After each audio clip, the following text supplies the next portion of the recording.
Alors aujourd'hui, d'abord c'est la dernière séance du semestre, donc c'est une évaluation de fin de semestre un petit peu originale pour changer un petit peu des exposés oraux un peu classiques.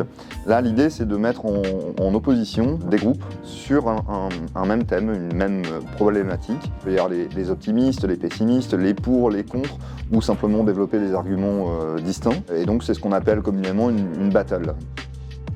C'est que du positif, ça apprend vraiment à parler devant un auditoire pour le coup. C'était un cours assez théorique et donc là le mettre en pratique sur plusieurs sujets, un peu plus sur le terrain on va dire, ça peut beaucoup apporter, surtout au niveau exemple. Ça change de l'examen sur table qu'on peut connaître habituellement. Je leur ai demandé de faire ça sous une forme un petit peu originale, un petit peu plus engagée. L'idée surtout, d'un point de vue pédagogique, c'est de développer l'argumentation, de maîtriser la prise de parole en public. Évidemment, il y a la question d'un travail collectif dans le respect.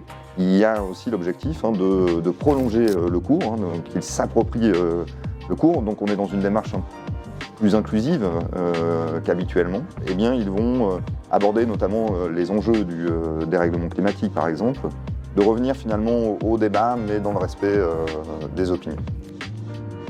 On essaie de prouver comment finalement les énergies renouvelables, ça pouvait permettre d'apporter la sécurité énergétique dans nos pays. Et face à nous, il y avait un groupe qui était contre. Et le fait de pouvoir échanger avec d'autres, je trouve aussi que c'était cool. Peut-être plus de communication entre nous. Globalement, les retours sont très positifs, plus sympathiques et plus originales. Ils sont beaucoup plus impliqués et puis ils se prennent au jeu en fait.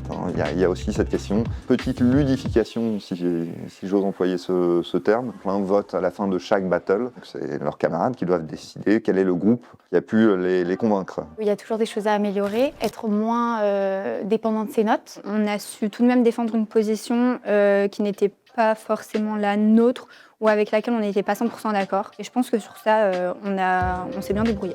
Je pense qu'on aurait aussi pu faire quelque chose de peut-être plus interactif, des fois poser des questions ou essayer de capter leur attention d'une certaine manière.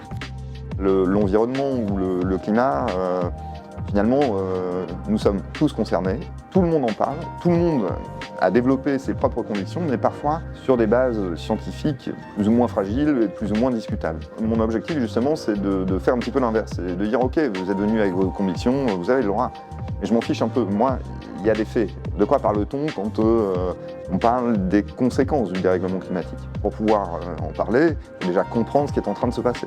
C'est l'objectif principal quand même de ce cours. À eux de se l'approprier, l'exploiter dans un cadre plutôt de relations internationales, donc un cadre plus géopolitique, classique.